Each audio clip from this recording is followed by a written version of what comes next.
Hey, third grade readers. Today we thought it would be fun to kind of celebrate and practice all that you've learned with nonfiction text by reading a Thanksgiving themed nonfiction text. So I'm going to go ahead and read it to you, and then I'm going to model how I would do a boxes and bullets for one of the subtopics, and then I'm going to invite you to do the same.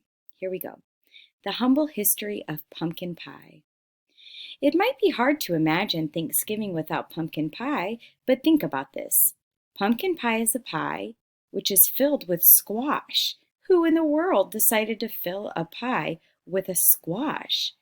The history of how pumpkin pie became so popular is a story that smashes together medieval traditions and indigenous food from Africa and the Americas. Into the mix, add sought-after goods of ancient trade routes through Asia and the Middle East. So this is just kind of my introduction saying, hey, this is what you're going to be learning about. And here's my first subheading, the popularity of pie.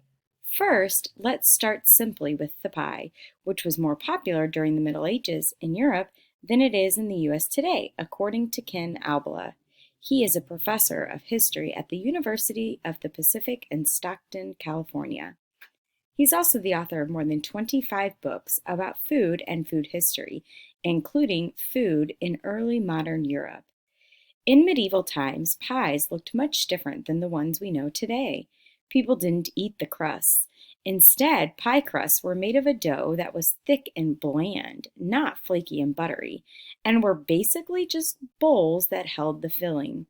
Medieval pies, Albala explains, were made freeform without a pie plate, so they stood higher than what we're used to seeing in pies today. Often, but not always, people broke open the pie and scooped up the contents, and then they threw the crust away. Around the 15th century, people stopped tossing out crusts.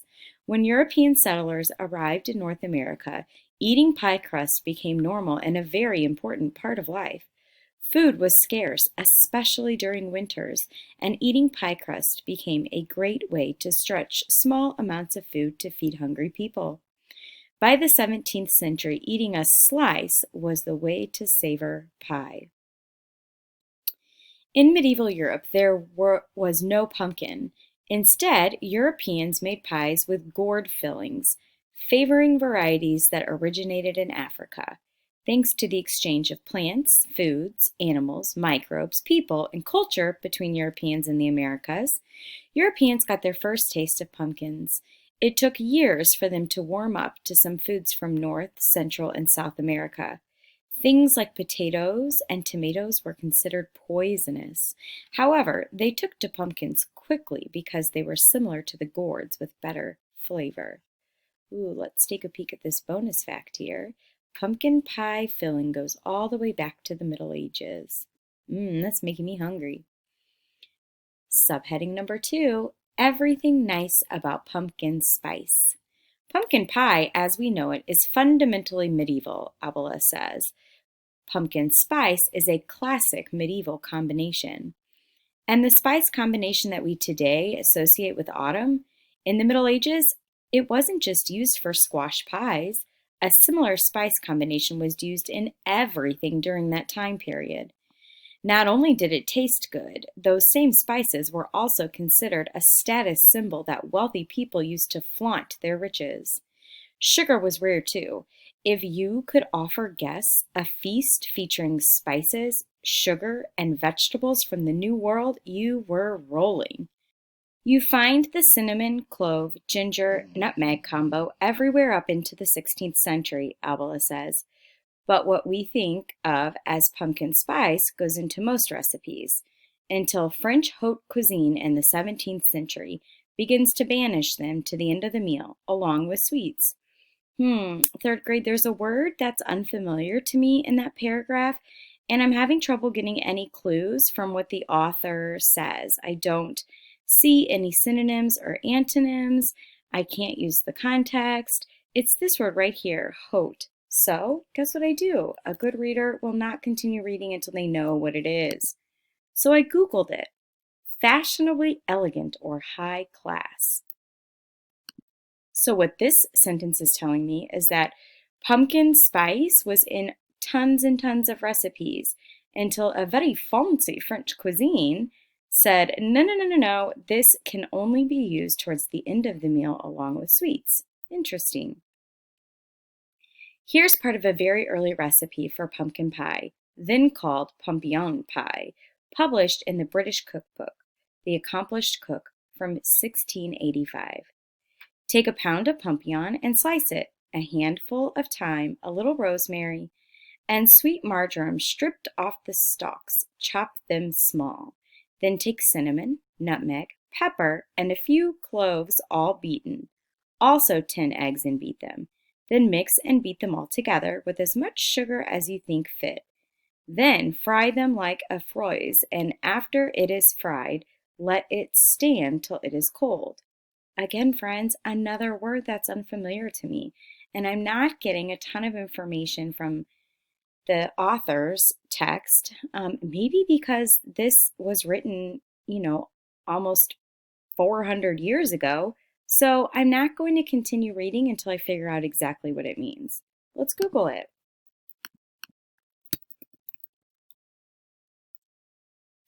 A batter-like mixture. That's the one that's one that's used with bacon. Let's see if this definition is a little bit easier to understand. A large, thick pancake. Okay. I think it's important that we understand what that means because it's part of the recipe, right? So I have all of these ingredients, and then it says to fry all those ingredients like a thick pancake, and after it is fried, let it stand till it is cold. Then take sliced apples, sliced thin round ways, and lay a layer of the froise, our thick pancake, and a layer of apples with currants betwixt the layers. While your pie is sitted, put in a good deal of butter before you close it. So this definitely has some different ingredients than a pumpkin pie that I'm used to eating on Thanksgiving. I think this definitely stuck out to me, the pepper. What is pepper doing in my pumpkin pie? Then bake the pie and eat. Colonial American cookery. Ultimately, by the 18th century, the British began to negatively associate pumpkins with Native Americans and lost their love for pumpkin pie. Instead, they preferred apple, pear, quince pies, which they considered more sophisticated. All right, friends, word number 3 that I'm unfamiliar with. Let's figure out what a quince pie is. The quince is the sole member of the genus Cydonia in the family. That's not helpful. Let's keep reading. It is a tree fruit that bears a deciduous pome fruit, similar in appearance to a pear, and is a bright golden yellow when mature.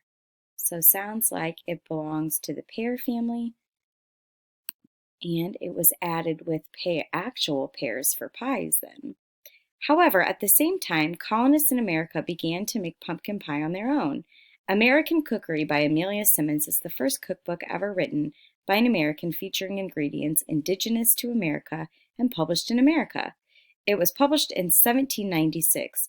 Simmons' recipe for pumpkin pie calls for the following: 1 quart stewed and strained pumpkin, 3 pints cream, 9 beaten eggs, sugar, mace, nutmeg, and ginger.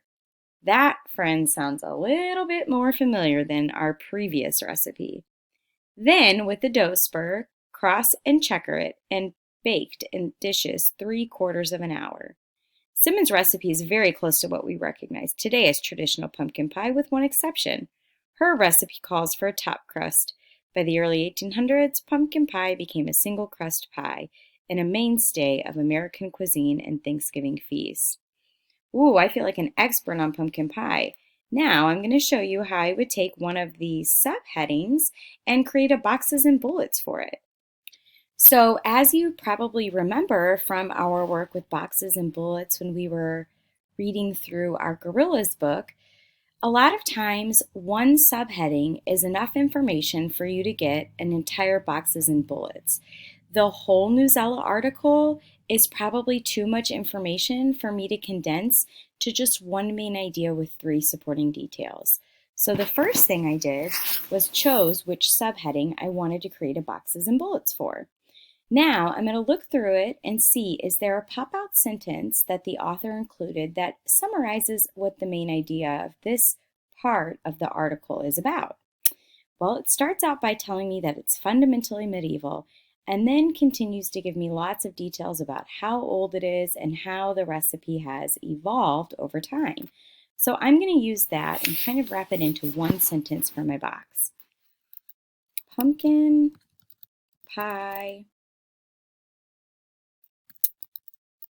has been around for hundreds of years, but the recipe and ingredients have changed over time. Now I'm going to use these bullets down here to find 3 supporting details that explain in detail maybe how it's changed or why it's changed or exactly how it began hundreds of years ago. I kind of like to do this by paragraph, especially when my paragraphs have as many sentences as these do. So this right here, that's more of my pop-out sentence, so I'm going to start looking for a detail in this paragraph.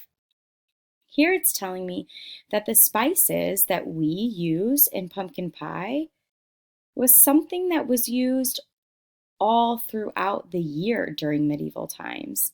So I'm going to add that. In the Middle Ages, the spices we use for pumpkin pie were cooked with all year round. Again, if I have a couple of sentences and I think that it's important information, then I can start by saying I'm going to try to come up with a bullet from this next paragraph.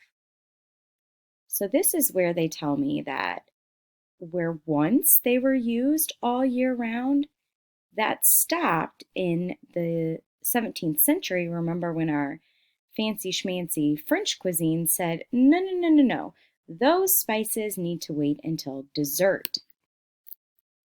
So, during the 17th century, people started using these spices only for dessert.